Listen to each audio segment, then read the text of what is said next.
দেশজুড়ে উৎসবমুখর পরিবেশে শেষ হলো ত্রয়োদশ জাতীয় সংসদ নির্বাচন। ঘোষিত ফলাফল অনুযায়ী নিরঙ্কুশ জয় নিয়ে ক্ষমতায় ফিরছে বিএনপি। অন্যদিকে শক্তিশালী বিরোধী দল হিসেবে আত্মপ্রকাশ করেছে জামাত ইসলামী।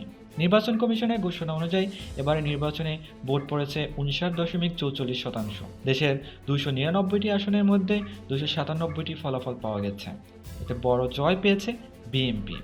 এককভাবে তারা পেয়েছে 209টি আসন, আর মিত্রদের নিয়ে তাদের জোটের মোট আসন সংখ্যা দাঁড়িয়েছে 212টিতে। এবারে নির্বাচনের সবচেয়ে বড় চমক জামাত ইসলামী। দলগতভাবে তারা জিতেছে 68টি আসন। তবে তাদের নেতৃত্বাধীন 11 দলীয় জোট সব মিলিয়ে 77টি আসন পেয়ে সংসদে প্রধান বিরোধী দলের মর্যাদা পাচ্ছে। রাজনীতির মাঠে এটি জামাতের জন্য এক নতুন ইতিহাস।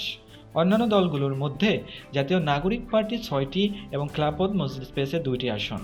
এছাড়া ইসলামী আন্দোলন, গণ অধিকার পরিষদ ও বিজেপি পেয়েছে 1টি করে আসন। স্বতন্ত্র প্রার্থীরা জয়ী হয়েছেন 7টি আসনে।